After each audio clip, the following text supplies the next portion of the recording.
Myriam Watteau, bonjour. Bonjour. Alors, on connaît Myriam Watteau, actrice, chorégraphe, danseuse, parolière, mais avant tout, du moins aujourd'hui, écrivain. Vous dévoilez sur la toile le premier tome de votre roman Corps de flamme. Une histoire que je trouve personnellement bien écrite, Oh, c'est gentil. avec des mots simples, à la portée de tous, et comme vous le dites, très particulière, que l'on aimera ou détestera, mais un ouvrage d'après les internautes branchés sur votre forum, pour le moins passionnant.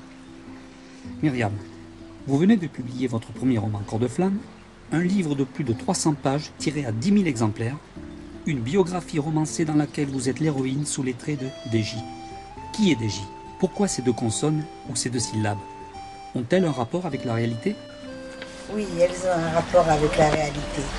Déjà parce que je me suis fait appeler DJ depuis l'âge de 12 ans.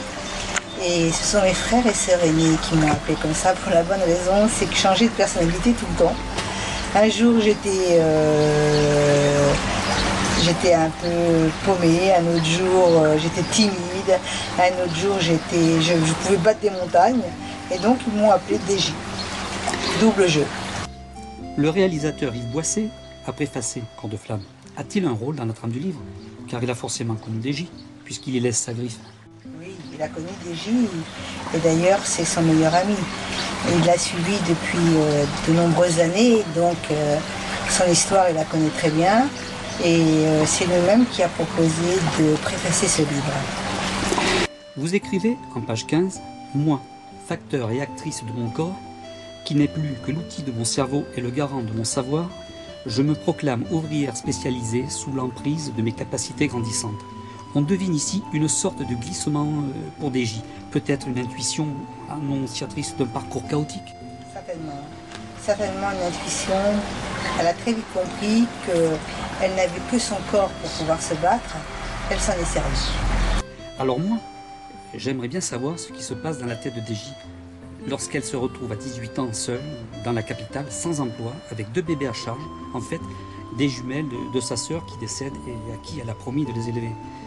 C'est une situation brutale à laquelle elle n'est pas préparée. Et là, il faut vivre, les faire manger, ces enfants. Il faut gagner de l'argent. Et quand on est seul, où trouve-t-on là ou les solutions? Alors la solution, les solutions, c'est plutôt les solutions. Au début c'est très dur. C'est très dur et elle s'aperçoit que ça va devenir de plus en plus dur. Donc elle fait des choix. Et les choix qu'elle fait, c'est qu'elle rentre dans la spirale de l'érotisme. Et que là, justement, il n'y a plus de bataille, il n'y a plus à se battre et elle gagne facilement sa vie. Et donc, ça devient très facile. Oui, mais alors, quelle est cette force qui l'anime jusqu'au point à la fois d'aimer, de haïr, de donner, voire même de condamner? C'est la vie. C'est la vie qui veut ça. Donc, elle déteste, mais pour un court moment, les gens. Mais finalement, elle les aime. Tous les personnages de votre livre n'ont de fictif que le nom. Certains sont morts, d'autres vivent encore. Il doit falloir un sacré courage pour publier les faits douloureux, parfois même insupportables, qu'a subi DJ dans son enfance. Ben, peut-être que c'était insupportable. En fin de compte, d'écrire ce qui s'est passé, c'était une forme de thérapie. Et au contraire, elle a fait revivre tous les gens qu'elle aimait, qui sont partis. Myriam, pensez-vous qu'il y ait des gens qui puissent se reconnaître dans votre roman? Car en fait, d'autres personnes ont pu vivre dans la réalité votre histoire. Du moins, un fragment de leur vie a très bien pu passer par Corps de flamme. Oui, oui, je pense que beaucoup de personnes se sont reconnues dans l'histoire, ou alors beaucoup de personnes auraient eu envie d'avoir simplement un morceau de cette histoire. Après toutes ces années, en dehors du temps passé à écrire l'histoire, vous, Myriam Watteau, vous arrive-t-il encore de penser à tout ce vécu? Oui, ça m'arrive de penser à tout ce vécu, mais pas d'une façon triste, plutôt positive. Peut-être une approche sur le 2e tome? DJ finira-t-elle par trouver le véritable bonheur? Ça, on va le découvrir.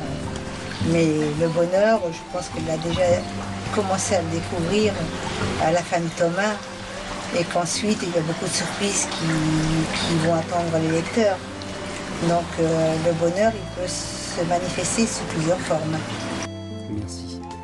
Nous terminons cette interview en rappelant que Corps de flamme est édité aux éditions Harmonie, qu'il est en vente à la FNAC et qu'il se poursuit en ligne sur le site cordeflamme.com, dans lequel on découvre un superbe album photo, des articles de presse récents de la glorieuse époque, notamment celle du théâtre des Deux Boules, Night and Day in Paris.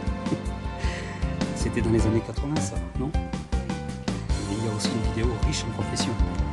Oui, oui. La première interview est très riche. Merci Myriam, et rendez-vous pour le tome 2.